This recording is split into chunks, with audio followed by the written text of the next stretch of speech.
नमस्कार मंडळी, तर मी बनवणार आहे दाल खिचडी.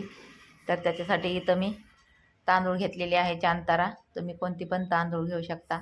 तर इथं मी 1.5 वाटी तांदूळ घेतलेले आहे आणि त्याच्यासोबतच 1.5 वाटी डाळ घेणार आहे. तर ही मुगाची डाळ घेतलेली आहे मी.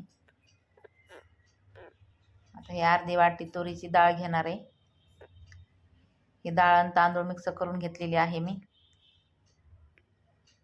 तर आता इकडं मी कढीपत्ता, कोथिंबीर, हिरवी मिरची बारीक चिरलेली, 2 लाल मिरच्या, आलं, लसूण, तेजपत्ता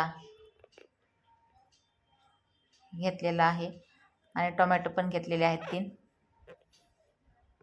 तर आता इथं मी टोमॅटो चिरून घेणार आहे बारीक. तुम्हाला जर माझी रेसिपी आवडली तर प्लीज माझ्या चॅनलला सबस्क्राईब करा, लाईक करा, कमेंट पण करा. तर साध्या सिंपल पद्धतीने मी ही दाल खिचडी करणार आहे. तर व्हिडिओ पूर्ण बघा. तर आता मी माझं टोमॅटो चिरून झालेलं आहे पूर्ण. तर आता हे जे टोमॅटो आहे तर मिक्सरला बारीक अशी ह्याची पेस्ट काढून घेणार आहे मी. तर ही बघा अशी पेस्ट काढून घेतली मी मिक्सरला. तर आता ह्याच मिक्सरच्या भांड्यामध्ये आता मी लसूण टाकून घेणार आहे. त्याच्यासोबतच आता हे आल्याचे तुकडे पण टाकलेत. आता हिरवी मिरची चिरलेली थोडीशी टाकून घेतली आहे. आता ही बारीक अशी मिक्सरला लावून बारीक अशी ह्याची पेस्ट करून घेतली आहे आलं लसणाची. तर आता इकडं मी तांदूळ जे आहे तर स्वच्छ पाण्याने 2-3 पाण्याने ही तांदूळ मी धुवून घेणार आहे.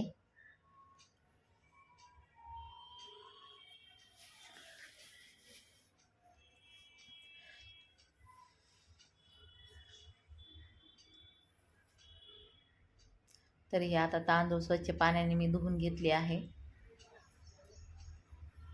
तर आता ही तांदूळ जे आहे तर साईडला ठेवून घेते मी. तर इकडं फोडणीची तयारी करून घेऊया तोपर्यंत. तर आता इकडं मी कुकर घेतलेला आहे. आता ह्याच्यामध्ये मी तेल टाकून घेणार आहे. तुम्ही दाल खिचडीला तूप पण वापरू शकता. तेल थोडं गरम झालं की ह्याच्यामध्ये मोहरी टाकून घ्यायची 1 चमचा. जिरे पण 1 चमचा टाकून घेतले आहेत मी.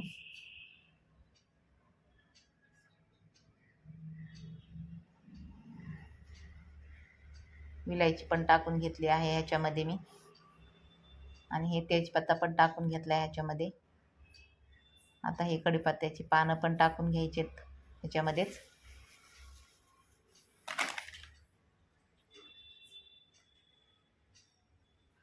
आता हे चांगलं परतून घ्यायचं.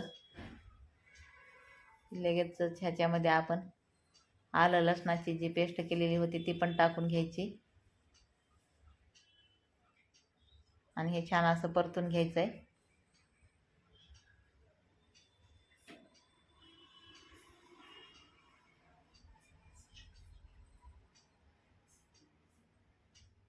आता हे थोडं परतून झालं की ह्याच्यामध्ये आपण टोमॅटोची पेस्ट टाकून घेऊया.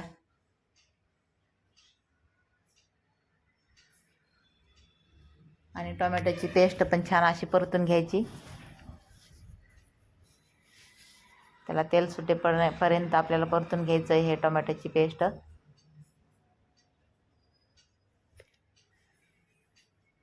आता ही जी पेस्ट आहे टोमॅटोची छान अशी परतून घेतली आहे मी. तर आता ह्याच्यामध्ये आपण लाल तिखट टाकून घेऊया 1 चमचा. आता ह्याच्यामध्ये आमचूर पावडर 1 चमचा.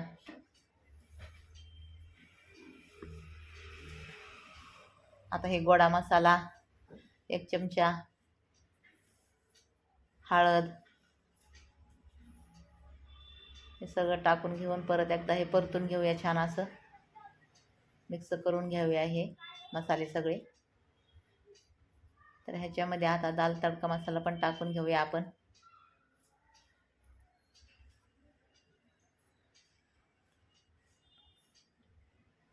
आता छान असं परतून झालं की ह्याच्यामध्ये आपण हे धुतलेले जे तांदूळ आहे ते टाकून घेऊया.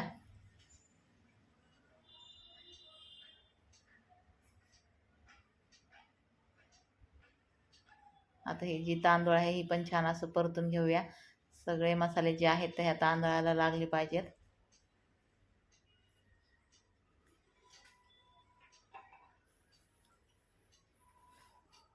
तर आता हे तांदूळ जे आहे ते छान असे परतून घेतले मी. आता ह्याच्यामध्ये आपण पाणी टाकून घेऊया.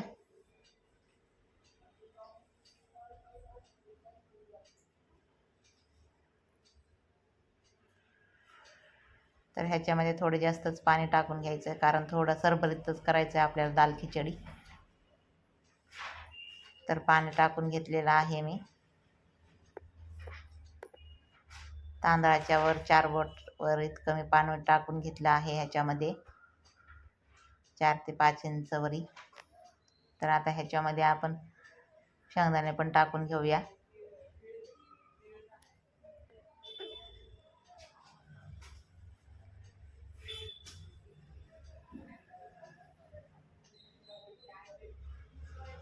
भरपूर पाणी टाकलेलं आहे मी. आता हे कुकरचं झाकण लावून घेते मी.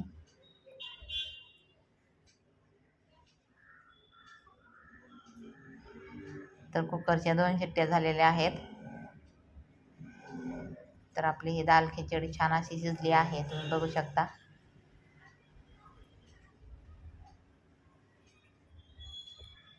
एकदम मस्त अशी ही दाल खिचडी तयार झालेली आहे. तर आता आपण ह्याला वरून तुपाची फोडणी देऊया मस्तपैकी, म्हणजे हे जे आहे दाल खिचडी एकदमच छान अशी चविष्ट होईल. तर त्याच्यासाठी इथं मी आता ह्याच्यामध्ये अगोदर कोथिंबीर टाकून घेऊया चिरलेली. तर आता इथं मी तडका पॅन घेतलेला आहे, त्याच्यामध्ये तूप टाकून घेतलेलं आहे 2 चमचे. तूप छान असं गरम झालं की ह्याच्यामध्ये थोडीशीच मोहरी, थोडीशी जिरी,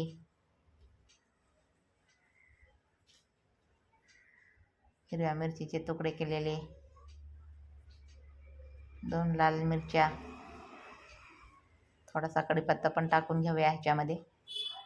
वरून पण फोडणी दिल्यावर छान लागते ही दाल खिचडी, एकदम मस्त तुपाची फोडणी दिल्याच्यानंतर. तर आता ही फोडणी आपली तयार झालेली आहे. आता ह्या दाल खिचडीवरती हे टाकून घेऊया ही फोडणी आणि लगेचच ह्याच्यावर कुकरचं झाकण झाकून ठेवूया. जी तुपाचा जो वास आहे तर ह्या दाल खिचडीला लागतो आपल्या, त्याच्यामुळं झाकण लगेच लावून घ्यायचं ह्याच्यावरती 1 मिनटासाठी. तर आता हे झाकण काढून घेतलं आहे मी ह्याचं. तर आपली एकदम छान अशी मस्त दाल खिचडी तयार झालेली आहे, एकदम पौष्टिक अशी, तुम्ही बघू शकता.